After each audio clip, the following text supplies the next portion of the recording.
अस्सलाम वालेकुम नाज़रीन, मैं हूं शेख अहमद अली। आप देख रहे हैं क्राइम टुडे न्यूज़। नाज़रीन, उत्तर प्रदेश के AIMIM के स्पोक पर्सन मोहम्मद फरहान ने मीडिया से बात करते हुए मजलिस इत्तेहादुल मुस्लिमीन और असदुद्दीन ओवैसी पर इल्जाम लगाया। ये इल्जाम कितने संजीदा है, इनके बयान से पता चलता है। मोहम्मद फरहान ने कहा कि उत्तर प्रदेश में कोई भी उम्मीदवार को मजलिस इत्तेहादुल मुस्लिमीन की जानिब से नहीं खड़ा किया, और जिस तरह से असदुद्दीन ओवैसी बयान देते हैं और ये बयान से कुछ लोग इनके बयान पर एतमाद करते हैं और वो सारी जिंदगी परेशान हो रहे हैं। उत्तर प्रदेश में कई मुसलमान परेशान हैं। ये बोल के तो चले जाते हैं, लेकिन उसके बाद से यहाँ के मुसलमानों को परेशानी हो रही है, माइनॉरिटीज को परेशानी हो रही है। उन्होंने मजीद कहा कि तेलंगाना में इलेक्शन से पहले और इलेक्शन के दौरान रेवंत रेड्डी को RSS का एजेंट बताया, कांग्रेस के ऊपर इल्जाम लगाया, लेकिन जैसे इलेक्शन कांग्रेस जीतती है और रेवंत रेड्डी चीफ मिनिस्टर बनते हैं तो लंदन में मीटिंग होती है और उनके साथ मुलाकातें शुरू होती है। लेकिन वो आवाम का क्या, जो आपकी बातों पर भरोसा रखकर, एतमाद रखकर कांग्रेस से भिड़ जाते हैं, दूसरे पार्टियों से भिड़ जाते हैं, केसेस दर्ज हो जाते हैं, लेकिन आप अपनी गंदी सियासत के जरिए फिर उनसे मिल जाते हैं। मजीद उन्होंने क्या क्या कहा,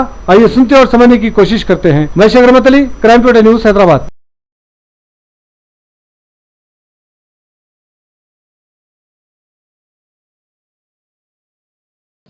देखिए, ओवैसी साहब गए थे तिजारत करने के लिए, मगर अंसारी परिवार ने उनका ताजिया निकाल दिया। ओवैसी साहब हैदराबाद से माचिस जेब में रख के चले थे कि वहाँ जाएंगे, उस बारूद के ढेर में लगा देंगे और चिंगारी लगेगी और पूरे प्रदेश में एक बड़ा धमाका होगा और मुसलमान उनकी तरफ बड़ी मजबूती से भाग करके आएगा। मगर वो लोग खुद बहुत होशियार लोग हैं, बहुत चालाक लोग हैं। ओवैसी साहब पहली बार किसी के सामने मुंह की खा गए। उन लोगों ने बुलाकर ओवैसी साहब को अपमानित करने का काम किया और ये दिखाने का काम किया कि वो प्योर समाजवादी लोग हैं। अफजाल अंसारी मिलने से इनकार कर दिए उनको, और मन्नू अंसारी जो 4 दिन तक अपने चचा के जनाजे से लेकर के उनके पुरसे तक टहल रहे थे, एक भी दिन उन्होंने लाल टोपी नहीं लगाई थी। जिस दिन ओवैसी साहब को देखा उस दिन उन्होंने लाल टोपी लगा ली। तो कुल मिलाकर ओवैसी साहब की जो योजना थी वो विफल रही उत्तर प्रदेश में। मुख्तार अंसारी परिवार से मिलने गए थे। मैं ये भी कहना चाहूँगा, उनको ये लगा कि मुसलमानों की सिंपैथी जो है मुख्तार के प्रति है और इससे मुसलमानों का वोट उनकी तरफ सॉलिड हो जाएगा। तो मैं ये कहना चाहूँगा कि अगर ये चक्कर में गए थे आप, तो आपको अतीक के बेटे उमर के पास भी जाना चाहिए सिंपैथी के लिए, उनके बेटे उमर के पास भी जाना चाहिए, और जो उनका घर टूटा है उस घर पे भी जाना चाहिए था तिजारत करने के लिए, क्योंकि दोनों मुस्लिम नेता थे, अगर आप मुस्लिम नेता के तौर पर देखना चाहते हैं। इसके अलावा मैं ये भी चाहूँगा, जो पार्टी का नेता था असलम मुखिया, जो बिहार का प्रत्याशी रहा है, जिसकी गोली मारकर हत्या कर दी गई, उसके घर नहीं गए आज तक। जो इनका प्रत्याशी था, जो इनके जिलाध्यक्ष को गोली मारकर हत्या कर गई, उसके घर नहीं गए। ऐसे पार्टी के तमाम वर्करों को जान अपनी गंवानी पड़ी पार्टी के लिए, मगर पार्टी के राष्ट्रीय अध्यक्ष बैरिस्टर असदुद्दीन ओवैसी साहब कभी झांकने नहीं चले, क्योंकि उससे कोई फायदा नहीं मिलने वाला है, उससे कोई फायदा नहीं मिलने वाला। जहां पर वोटों का ध्रुवीकरण हो सके वहां पर बैरिस्टर असदुद्दीन ओवैसी साहब जाते हैं, और उनका ये जो मंशा है वो मुसलमानों को ले डूबेगा। जो ये चीजें कर रहे हैं वो हिंदू और मुसलमानों के बीच में एक लंबी खाई पैदा कर देगी, जिस खाई को कोई भर नहीं पाएगा। ओवैसी साहब तो आज करके चले जाएंगे, मगर इसको पाटने के लिए हमारी आने वाली 7 पुश्तें भी लग जाएंगी तो भी ये खाई पट नहीं पाएंगी। तो ये चीजें रही हैं। आपको ओवैसी की पार्टी में हक बोलना, सच बोलना तो किसी ने मना नहीं किया है, और अगर किसी को ये लगता है कि मैं सच बोल रहा हूं तो मैं ये कहूंगा, सच बोलना अगर बगावत है तो समझो हम बागी हैं। दूसरा सवाल ये है कि जिस तरह से पल्लवी पटेल के साथ PM बना लिया है उत्तर प्रदेश में, उसका क्या असर है? देखिए, पल्लवी पटेल के बारे में मैं एक बात कहना चाहूंगा, ये सब एक राजनीतिक खोखे हैं, हर जगह से ठुकराए हुए लोग हैं। पल्लवी पटेल भारतीय जनता पार्टी के पास गई, वहां से उनको ठोकर मिली।